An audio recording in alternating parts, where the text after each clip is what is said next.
It's the best of the rest. Time to put them to the test.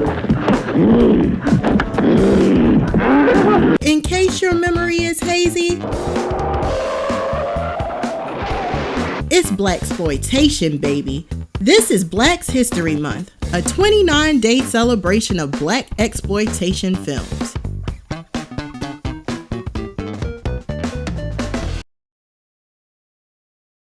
Completing the Sidney Poitier Bill Cosby trilogy is 1977's A Piece of the Action. If you're a fan of Black History Month, then you know I've already covered the first two movies, Uptown Saturday Night and Let's Do It Again. Those two movies were decidedly comedies in every sense of the word, both fitting into the crime comedy category, and both being hilarious. But A Piece of the Action is not really a comedy, at least not to me. This time around, Poitier leaned heavily into the drama side of things, and I think it actually made what could have been a fantastic ending to a great trilogy a little underwhelming. Let me tell you why. If you aren't aware by now, all three movies star Poitier and Cosby, but they both play different characters each time, and none of the movies have anything to do with each other.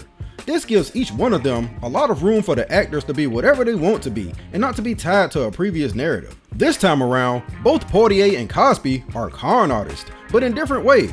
Poitier is Manny Durrell, and he likes his cons to be complicated and intricate. He has a woman pretend to be a maid to get in good with a mob guy, and when the time is right, he sets up a fake raid so she can walk right out of the front door with his money. He likes the long con. Cosby plays Dave Anderson. He prefers to do his dirt personally, using all kinds of gadgets to get past security. Both these characters are cool as hell, and Poitier really knows how to make people interesting within the first few minutes of a movie. They don't know each other, but they're forced together when a retired detective named Josh Burke, played by James Earl Jones, sends them mysterious letters telling them that he knows all their dirty deeds, and if they don't volunteer at a youth center for 5 years, they'll go directly to jail. I like this plot, and I especially like watching Durrell and Anderson use whatever skills and connections they have to try to find out exactly who is framing them. But I feel like the movie runs into a problem at this point. There's two side plots going on at the same time, and I don't think they both fit well into the narrative, at least not simultaneously. One of them is the fact that the mobsters who got robbed slowly start to find out who done it, and every now and then we get scenes where they piece together clues towards a confrontation. I think this is the weakest one. The other side plot is Durrell and Anderson trying not to come across as suspicious at the center and eventually growing close to the kids and the administration. I like this one way better, mostly because of the kids. They're supposed to be the comedy relief, but they aren't really funny. If anything, they're incredibly hateful. What's happening is I can recognize a poverty pimp when I see one. What's happening is bourgeois bullshit. Now you put your attention span to that when you take your 15,000 and your tight ass self back to your first Negro in my block neighborhood and your electric vibrator.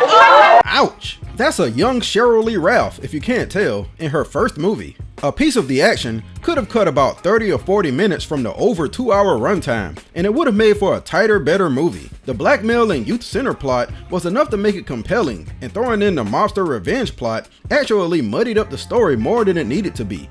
Because of this, the payoff to all of these plots ends up being weak. I was especially invested in the youth parts because they were the only ones in the movie who get any kind of growth. You would have thought that Durrell and Anderson would use their own life path to get through to these kids on a more relatable level, but their lifestyle is never really revealed to them, and instead they end up getting through to the kids by laying a guilt trip on them and getting them to open up about their trauma. I mean, that works and all, but none of that needed Durrell and Anderson. You could have just made a movie about the kids in the center. Maybe I just expected too much, because their previous two outings were so entertaining. But for me, A Piece of the Action, like the humor these two were known for, was entirely too long and lost focus about halfway through. It's a shame, because it's not a bad movie at all, and if you watch it as its own thing, without the other two movies to compare it to, it's decent. But unfortunately for this film, I've seen the other two, and this is definitely the weakest of the three.